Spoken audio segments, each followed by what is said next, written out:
और आइए शुरुआत कर रहे हैं आज की एक सबसे बड़ी खबर के साथ। और बड़ी खबर यह है कि बागेश्वर का दरबार चमत्कार या अंधविश्वास, सवालों में बाबा हैं। बाबा के पास बड़ा चमत्कार है। पूरे देश में इस वक्त खबर में अगर कोई है तो ये बाबा है। ये बाबा का चमत्कार है। कहा जा रहा है, बाबा का कहना है ये उनका चमत्कार है, लेकिन एक धड़ा वो भी है जो कह रहा है ये चमत्कार नहीं, अंधविश्वास है। बाबा जादू टोना कर रहे हैं। फुल स्क्रीन लीजिए, जरा दिखाइए, फिर से प्ले कीजिए। बाबा क्या करवा और इसकी दुर्गति करूं मार मार के। बाबा कहते हैं ये चमत्कार है, लेकिन विरोधी कहते हैं ये जादू टोना और अंधविश्वास है। बाबा कहते हैं मेरे पास दिव्य शक्ति है, मैं कुछ भी जान सकता हूं सामने वाले को देखकर। किसका नाम है? वाइफ का है? ये आप देख रहे हैं, फुल स्क्रीन लीजिए जरा। बाबा की दिव्य शक्ति देखिए। पुत्र की जतिन की आर्थिक तंगी कर रहा है, गलत मार्ग में पड़ा है, वह खेल खेलता है, मोबाइल पर ऑनलाइन कलेश बन रहा है, बात नहीं मान रहा, मरने की धमकी देता है, वह पबजी खेलता है। अरे बाप, अरे बाप रे यही बात है। हाँ गुरुजी, बोलो। सही बात, बराबर सुधर जाएगा। बालाजी कृपा करें, कोई भूत बाधा नहीं है। बैठा है, हम सेना भेज देंगे। बैठा है, कंट्रोल हो जाएगा। यही दरबार में बैठा है, सुन रहा है। हाँ। लेकर आए हो तुम उसको। हम कंट्रोल करवा भी बब्बा जी, पूछ घुमा दे, आशीर्वाद है। जय गुरुदेव, जय गुरुदेव, जय गुरुदेव। मलाड में रहता हूँ। मलाड, मुंबई। मुंबई। ये क्या लिखा है?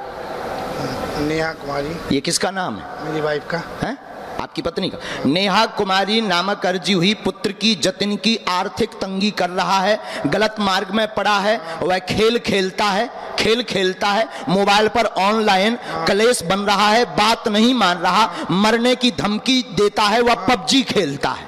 अरे बाप, अरे बाप रे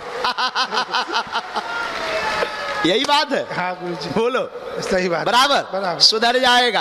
बालाजी कृपा करें, कोई भूत बाधा नहीं है। बैठा है, हम सेना भेज देंगे। बैठा है, कंट्रोल हो जाएगा। यही दरबार में बैठा है, सुन रहा है। हाँ। लेकर आए हो तुम उसको। हाँ। हम कंट्रोल करवा भी बब्बा जी, पूछ घुमा। बाबा को सुन लिया। बाबा चमत्कार कर रहे हैं वाकई या कोई अंधविश्वास है?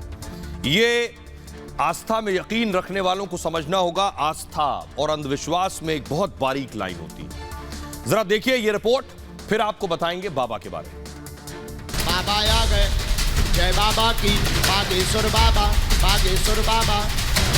जय बाबा की, जय बाबा की, जय बाबा की, जय बाबा की, जय बाबा की, जय बाबा की, जय बाबा की।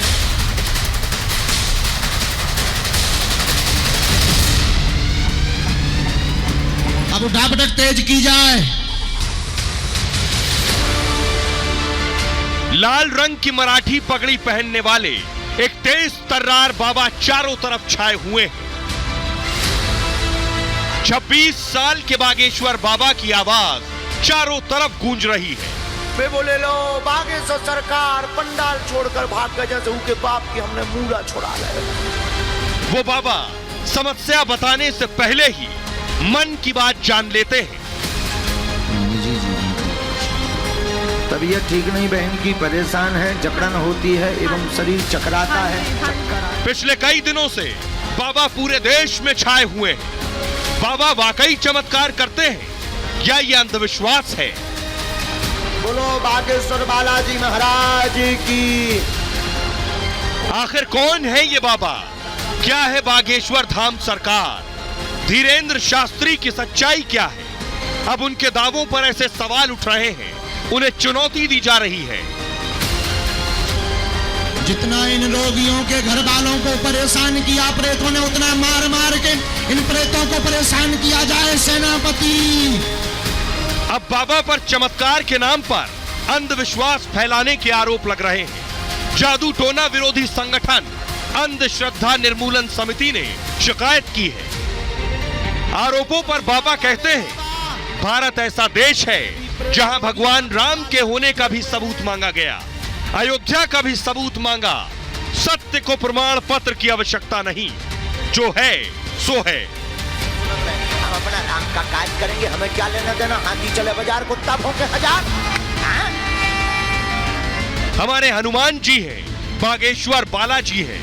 तुम कौन होते हो हमें प्रमाण पत्र देने वाले कि हमारे पास हनुमान जी की कृपा है या नहीं? Who are you? बाबा कौन सा चमत्कार कर सकते हैं ये आपको बताएंगे, लेकिन उससे पहले उनका एक चमत्कार दिखाते हैं। ये देख रहे हैं, फुल स्क्रीन लीजिए जरा, क्या कर रहे हैं? फुल स्क्रीन लीजिए, फिर से पूरे शरीर में उठा पटक करो इसको, उठा उठा फेंक इसको। मुखिया इसके सिर में तो मार, मुंह में मार, बराबर मुंह में मार, मुंह में मार, इसके सिर में मार, राम सिर में मार, इसके और मार सिर में, और मार सिर में, और मार। अब पूरे शरीर में उठा पटक करो इसके, पूरे शरीर में उठा पटक करो इसके, उठा उठा फेंक इसको। मुखिया इसके सिर में तो मार, मुंह में मार, बराबर मुंह में मार, मुंह में मार, इसके सिर में मार, राम सिर में मार, इसके और मार सिर में, और मार सिर में। और आइए अब आपको बताते हैं, बाबा को देख लिया आपने, अब बाबा का दावा क्या है, वो क्या क्या कर सकते हैं, उनके पास कौन सा जादू है, कौन सा चमत्कार है, वो देखिए जरा।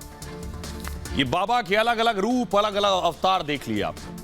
बाबा का दिव्य शक्ति का दावा है कि उनके पास एक दिव्य शक्ति है। बाबा अपने साथ एक गदा हमेशा लेकर चलते हैं, उनके हाथ में गदा होता है। कहते हैं गदे में हनुमान जी की शक्ति है, ताकत है।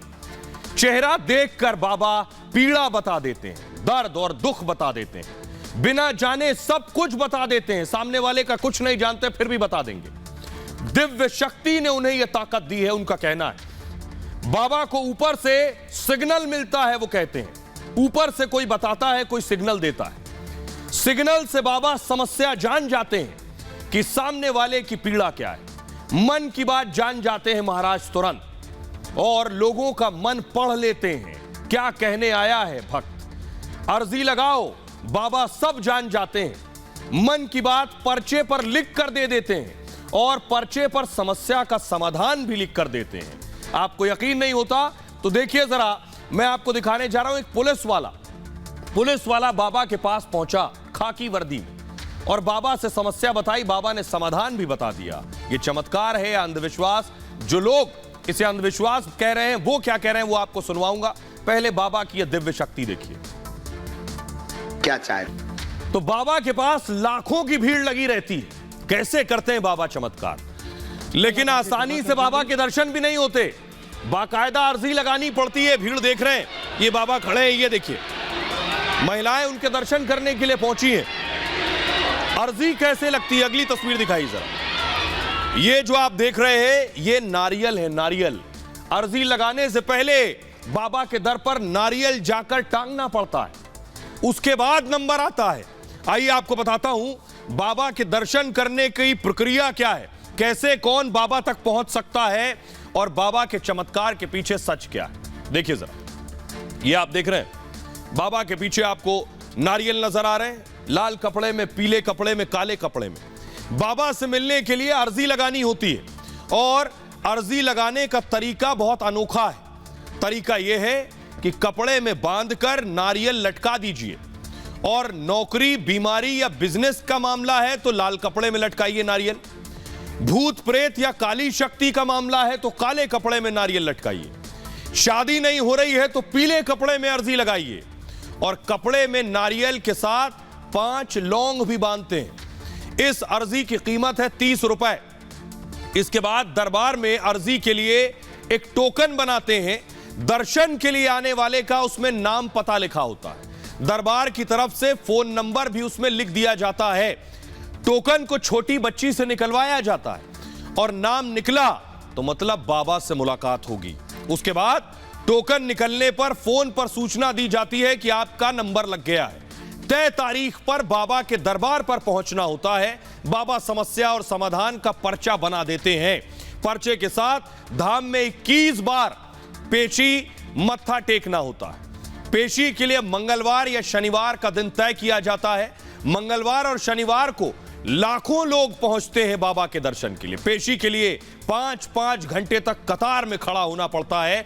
इस दिन एक रिक्शे वाला भी, सोचिए जरा कमाई, यानी जिस दिन दर्शन करने बाबा के लोग आते हैं, रिक्शे वाला भी 8 से 10 हजार रुपए कमा लेता है। फूल मालाएं बेचकर एक दिन में 1200 से 1500 कमाई हो जाती है। आइए अब ये तो बाबा की लीला, बाबा का चमत्कार। लेकिन कौन है जो आरोप लगा रहा है बाबा पर कि बाबा ढोंगी है, बाबा जादू टोना कर रहे हैं, बाबा अंधविश्वास फैला रहे हैं? वो है, इनका नाम है श्याम मानव।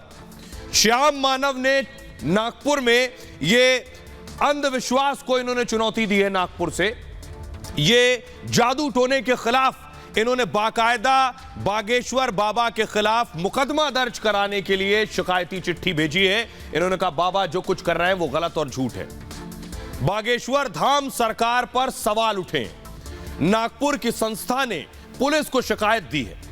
अंधविश्वास अंधश्रद्धा उन्मूलन समिति ने कार्रवाई की मांग की है। धीरेन्द्र शास्त्री की गिरफ्तारी की मांग की गई है कि बाबा को गिरफ्तार किया जाए। समिति के अध्यक्ष हैं श्याम मानव, उन्होंने बाबा पर यह आरोप लगाए धर्म के नाम पर बाबा अंधविश्वास फैला रहे हैं। प्रेत दरबार की आड़ में बाबा जादू टोना को बढ़ावा दे रहे हैं। लोगों के साथ धोखाधड़ी और शोषण हो रहा है। श्याम मानव ने 30 लाख रुपए की चुनौती दी है कि बाबा मेरे सामने आए, चमत्कार करें तो 30 लाख रुपए दूंगा।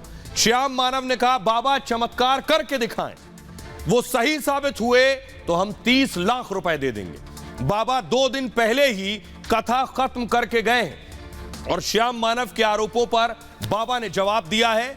संस्था की चुनौती बाबा ने कहा हम स्वीकार करते हैं। रायपुर में 20 और 21 जनवरी को उन्होंने कहा दरबार लगाएंगे, वहीं आ जाओ, संस्था के लोग आए, किराया भी हम दे देंगे। आरोप लगाने वालों की मानसिकता छोटी है। कथा पहले खत्म नहीं की, कथा 7 दिन की थी। बागेश्वर धाम के खिलाफ साजिश की जा रही है, बाबा ने कहा है। दरअसल ये तो अंधश्रद्धा समिति थी। ये समिति के लोग बाबा की जहां कथा हो रही थी वहां पहुंचे। उन्होंने कहा जैसे ही हम आए, बाबा डर के मारे समेट कर अपना पंडाल समेट कर चले गए। तो बाबा ने कहा मैंने ऐसा नहीं किया। ये आपको दिखाते हैं वो तस्वीरें जब अंधश्रद्धा समिति के लोग पहुंचे। ये देख रहे हैं आप, सभा में पहुंचे बाबा की तो वहां नारेबाजी शुरू हो गई, हंगामा शुरू हो गया और बाबा जो चमत्कार दिखाने का दावा कर रहे थे वो साबित नहीं हो पाया। अब जरा सुनिए बाबा ने जो उन पर आरोप लगे हैं उस पर क्या कह रहे हैं, सुनिए।